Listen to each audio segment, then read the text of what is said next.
এতিয়াও তীব্ৰতাৰে চলি আছে ৰাছিয়া আৰু ইউক্ৰেইনৰ যুদ্ধ।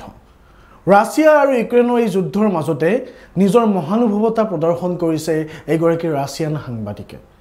শান্তিৰ নোবেল বঁটা বিজয়ী এইগৰাকী ৰাছিয়ান সাংবাদিক হ'ল মিত্ৰী মুৰাটোভা।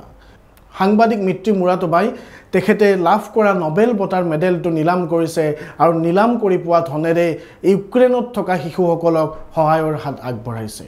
মুঠ $103 মিলিয়ন বিনিময়ত বিক্ৰী কৰিছে উক্ত মেডেলটো আৰু সমুদায় ধন তেখেতে প্ৰদান কৰিছে ইউক্ৰেইনত যুদ্ধ বিধ্বস্ত শিশুসকলৰ বাবে।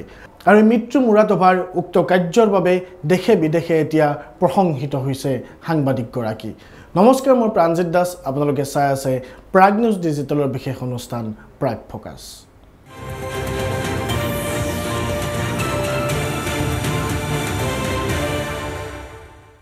অব্যাহত আছে ৰাছিয়া ইউক্ৰেইনৰ যুদ্ধৰ মাজতে মহানুভৱতা প্ৰদৰ্শন কৰিছে এগৰাকী ৰাছিয়ান সাংবাদিকে।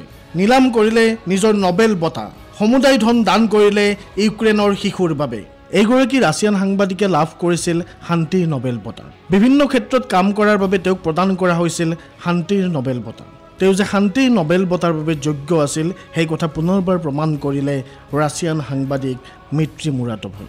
যিটো সময়ত ইউক্ৰেইন আৰু ৰাছিয়াৰ ভয়াৱহ যুদ্ধ চলি আছে, যিটো সময়ত অব্যাহত আছে ৰাছিয়া ইউক্ৰেইনৰ যুদ্ধৰ ওপৰত, যিটো সময়ত পুটিনৰ প্ৰত্যক্ষ নিৰ্দেশনাত ক্ৰমাৎ ধ্বংসৰ পিনে গৈ আছে ইউক্ৰেইন, সেই সময়তে ইউক্ৰেইনৰ শিশুসকলক সহায়ৰ বাবে আগবাঢ়ি আহিছে এইগৰাকী মিত্ৰী মুৰাটোভাই।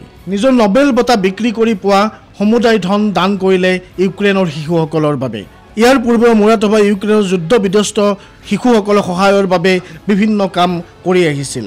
ৰাছিয়ান সাংবাদিকগৰাকীয়ে নিজৰ নোবেল বঁটাটো নিলাম কৰিছিল আৰু নিলাম কৰি লাভ কৰিছিল $103.5 মাৰ্কিন।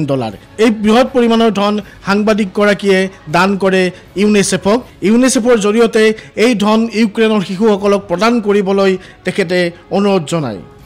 উল্লেখযোগ্য যে ইমান বৃহৎ পৰিমাণৰ ধন নোবেল বঁটা নিলামত প্ৰথমবাৰৰ বাবে লাভ কৰিছে কোনোবাই।